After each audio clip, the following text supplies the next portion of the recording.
Circuit redresseur à double alternance. 2. Redressement double alternance. Pour remédier aux inconvénients du montage précédent, c'est-à-dire tension continue de sortie dépendant de la valeur du condensateur de filtrage et difficulté à obtenir un bon nivellement, on a réalisé un autre type de circuit redresseur où les deux alternances de la tension sont effectivement utilisées. Ce nouveau montage s'appelle redresseur à double alternance ou redresseur doubleur d'intensité, ne pas confondre avec les redresseurs doubleurs de tension dont nous parlerons dans cette leçon.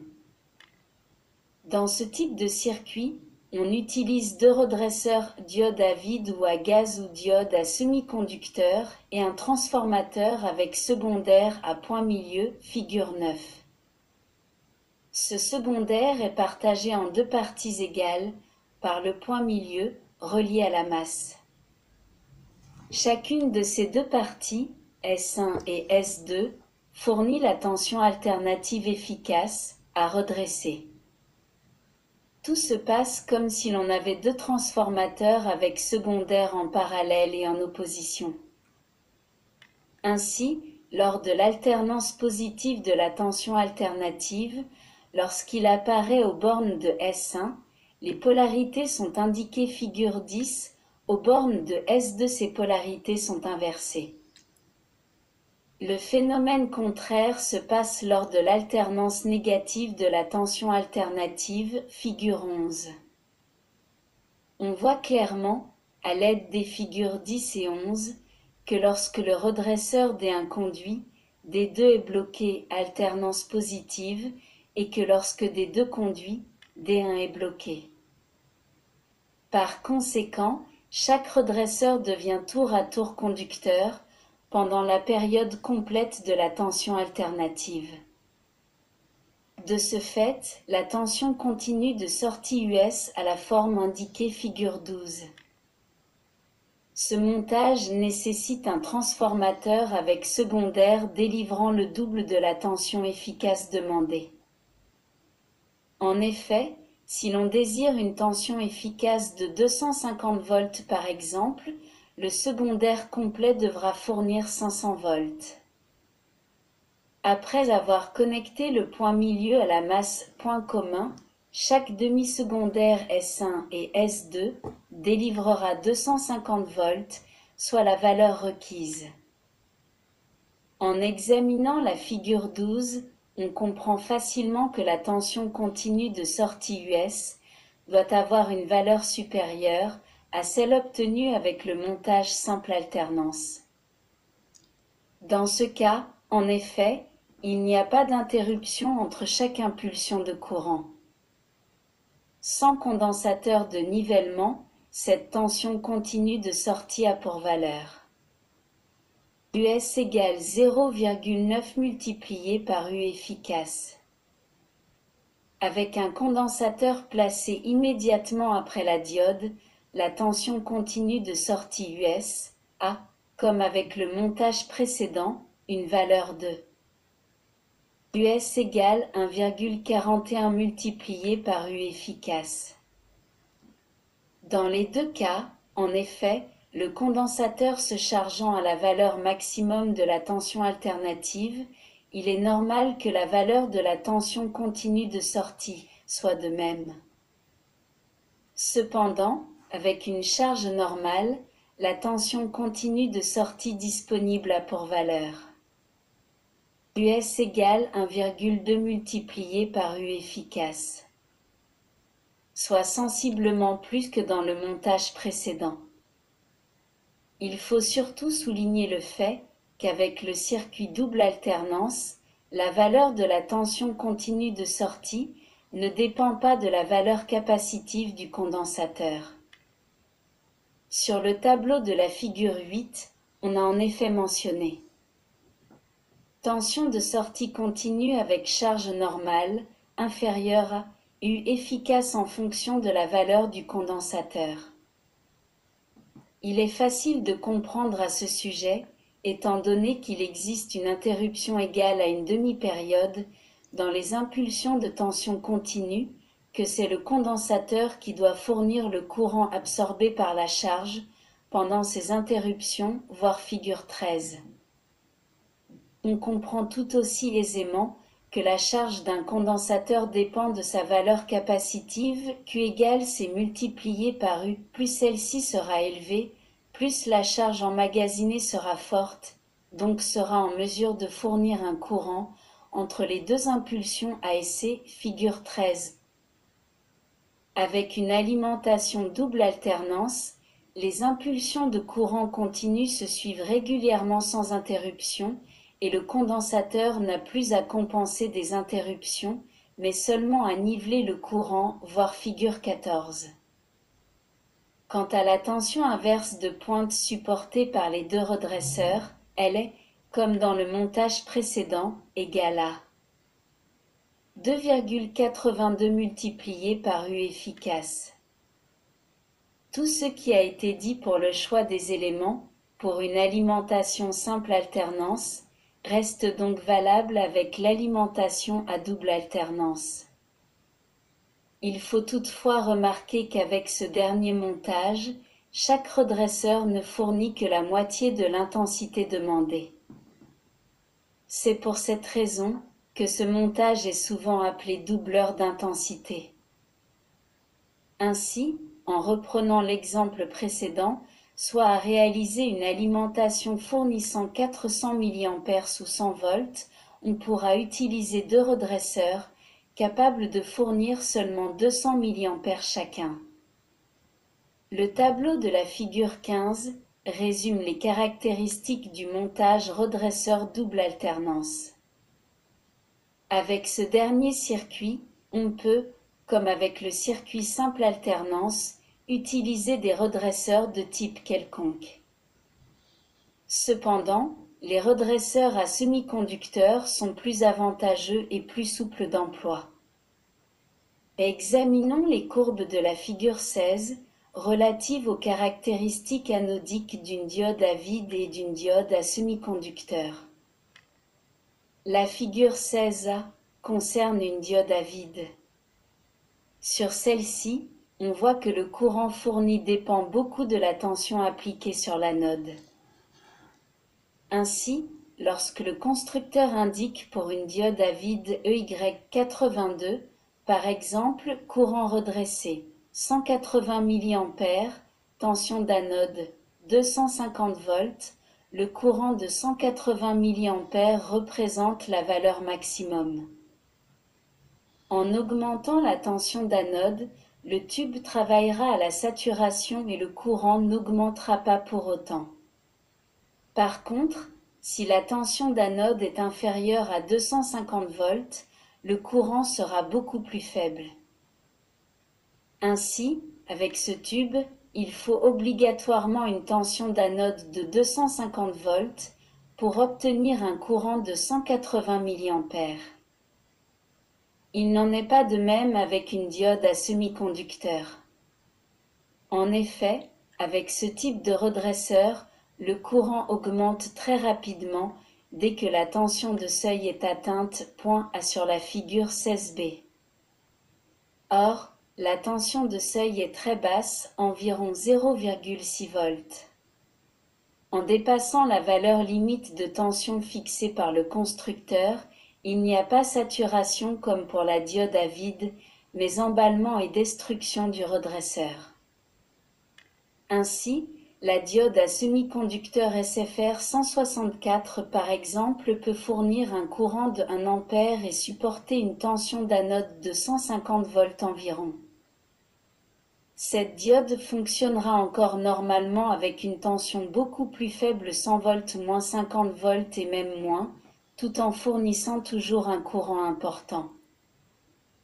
On pourra donc utiliser ce composant pour redresser des tensions plus importantes, bien qu'il soit prévu pour 150 volts, alors qu'avec un tube à vide, il convient de respecter la tension donnée par le constructeur, le courant délivré tombant rapidement lorsque la tension appliquée diminue de valeur.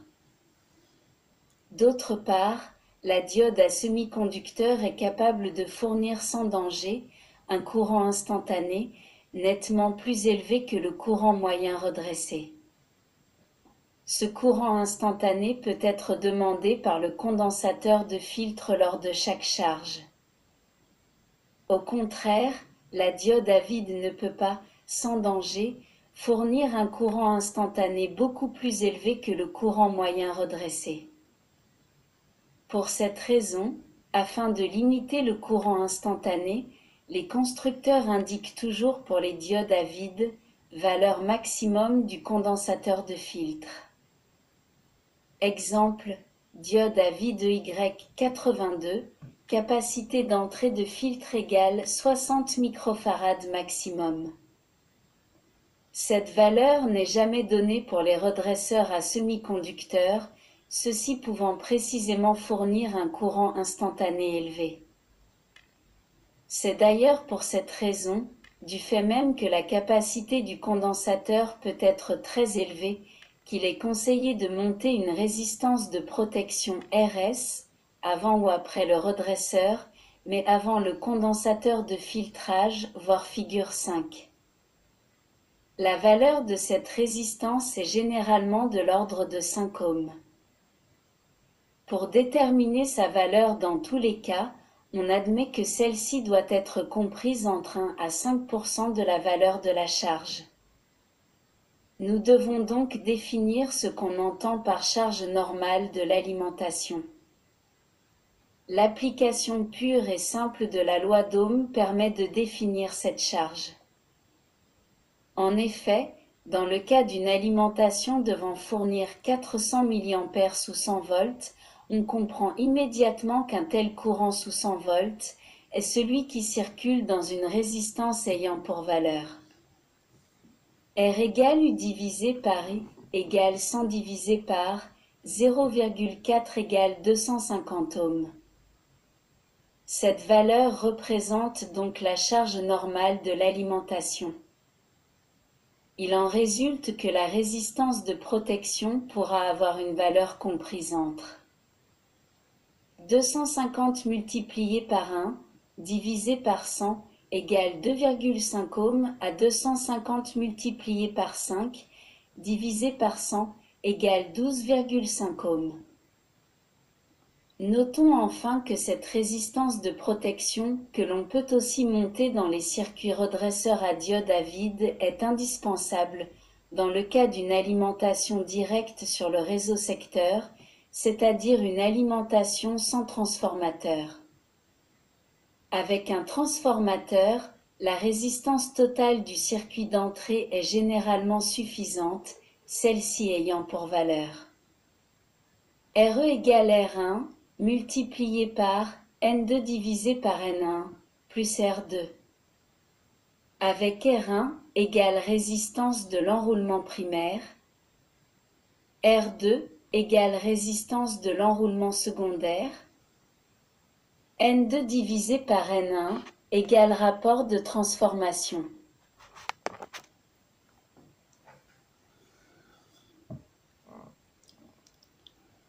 Bonjour à toutes et à tous. Là donc il n'y a pas grand chose à vous expliquer. Donc sur les redresseurs à double alternance. Donc après les diodes par exemple, si vous ne mettez pas de condensateur, donc sans condensateur, donc nous avons fait donc un tableau. Là dans ce cas-là, il faut multiplier 0,9 multiplié par U efficace. Donc c'est-à-dire que si vous avez une tension secondaire par exemple à 220 volts, une supposition, vous avez donc 220 multiplié par 0,9 multiplié par U efficace. U efficace est égal à 220. Donc je répète, 0,9 multiplié par 220. Si vous avez une tension secondaire de 220. Ici, avec un condensateur, le rôle du condensateur, et ça je tiens quand même à le signaler au passage, c'est pour niveler d'une part, d'autre part ça permet d'augmenter la tension en fonction du diélectrique. Donc là, dans ce cas-là, c'est la racine carrée de 2 qui correspond à 1,41 multiplié par U efficace. Tandis que la tension inverse de pointe appliquée au redresseur, c'est-à-dire aux 4 diodes, ou un pont de redresseur, si vous préférez. Dans un pont de redresseur, vous avez 4 diodes, et là, c'est 2,82 multiplié par U efficace.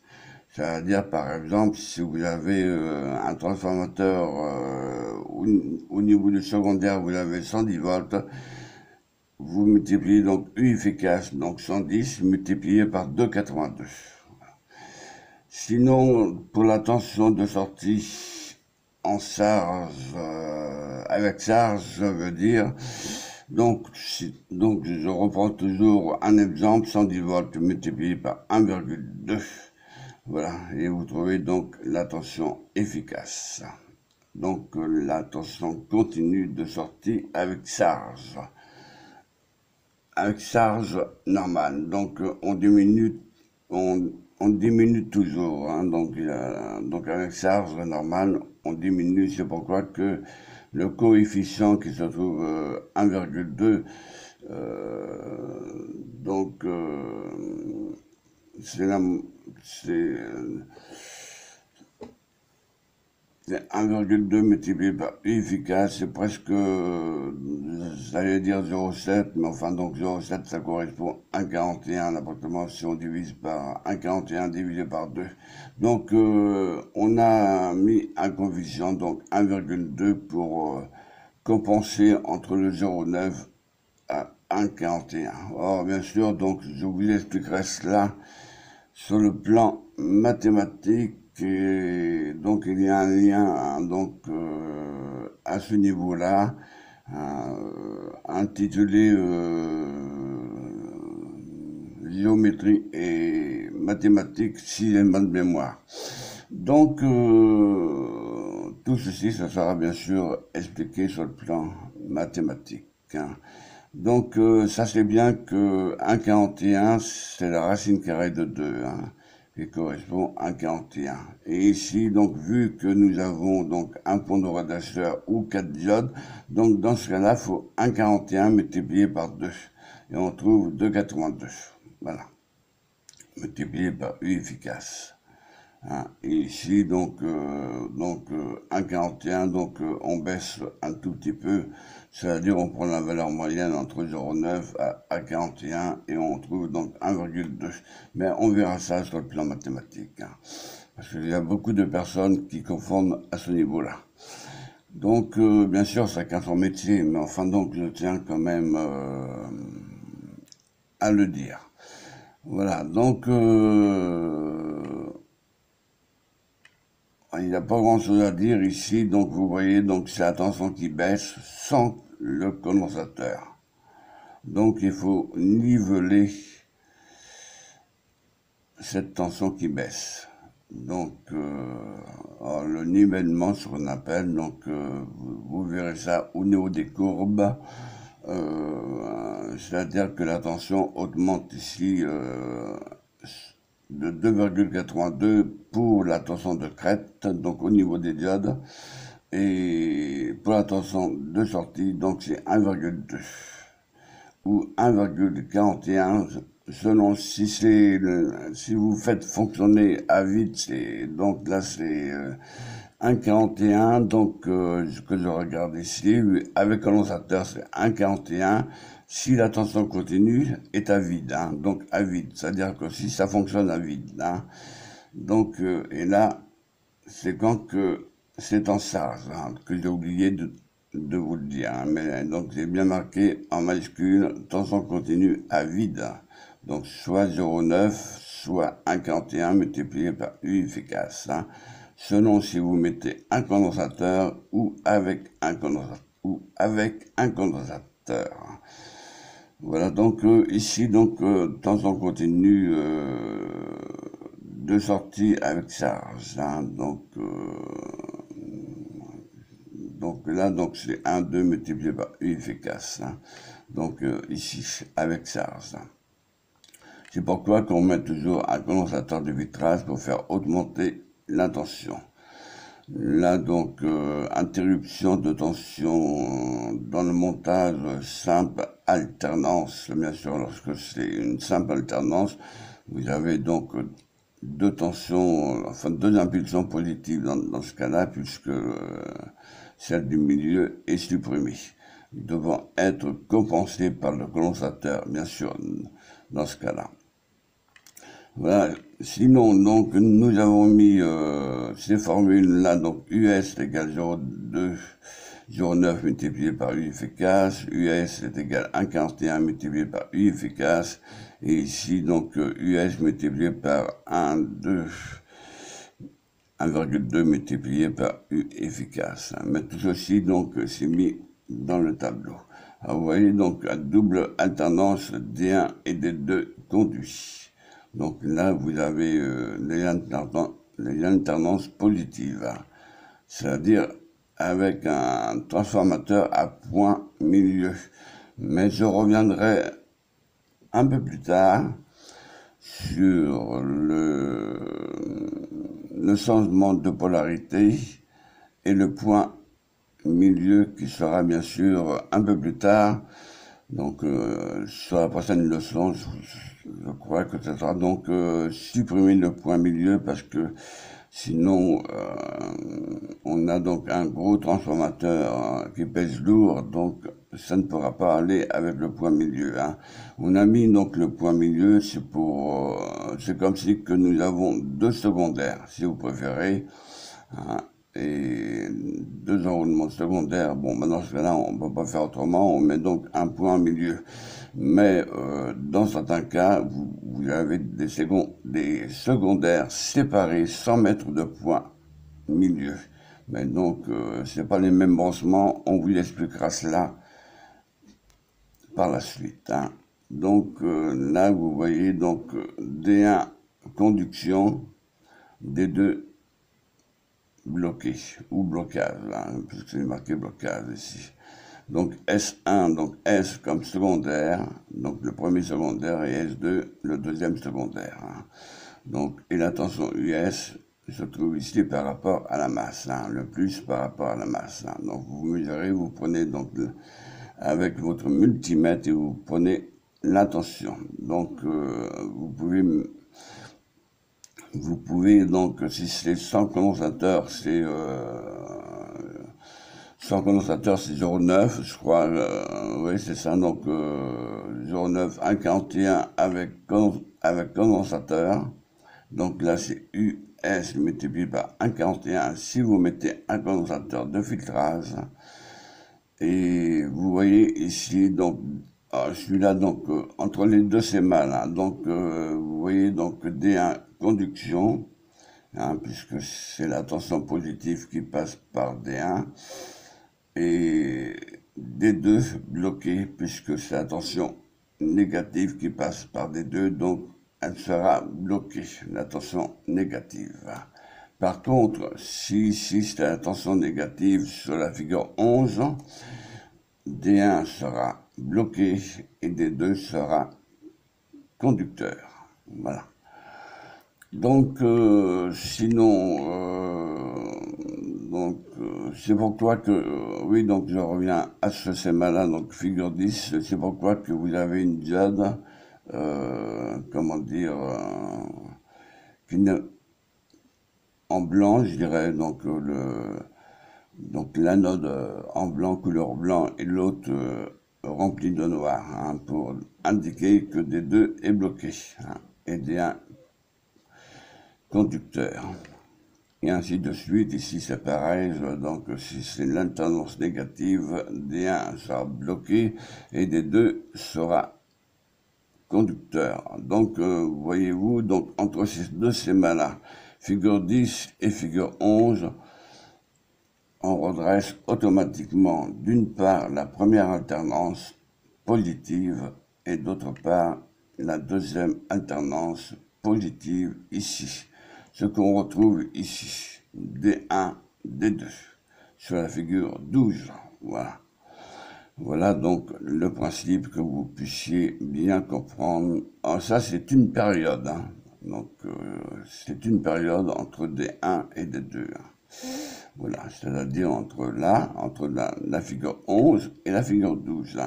Nous avons, et la figure 10, excusez-moi, la figure 10 et la figure 11, donc nous avons deux alternances positives. Puisque donc là, je vais me répéter, donc D1, conduction, donc ou conducteur, et D2, bloqué, puisque nous avons le moins, donc bloqué. Ici, donc, comme c'est du courant alternatif, il faut savoir que le transformateur fonctionne toujours sur du courant alternatif, donc il y a inversion. Donc ici, donc, on se retrouve avec le moins, donc D1 bloqué et D2 conducteur, puisque le plus se trouve à l'anode de la diode. Donc des deux conducteurs, ce qu'on retrouve D1 et D2, donc bien deux impulsions positives. Voilà, entre les deux schémas que je viens d'évoquer, c'est-à-dire la figure 10 et la figure 11. Et sur la figure 12, nous avons bien deux alternances positives. Voilà, donc ici, donc j'ai mis donc une début d'alternance positive, même pour, c'est pas la peine que je fasse une deuxième période, si vous préférez. Ici, donc j'ai commencé, histoire de vous faire montrer qu'il y a donc, qu'il peut y avoir deux périodes, trois périodes, selon donc, si c'est branché sur 50 Hz, vous avez 50 périodes. Donc, 50 périodes ou 50 cycles par seconde, si vous préférez. Donc, 50 périodes, voilà. Donc, ceci étant dit, donc ici, donc c'est exactement pareil que là, sauf que là, que j'ai démontré que D1 est conducteur et D2 est conducteur, entre les deux schémas, figure 10 et figure 11. Sinon, donc, le circuit de redressement double alternance. Voilà. Donc, sur ce, donc, je vous souhaite donc une bonne fin de soirée et je vous dis à bientôt. Au revoir à tous.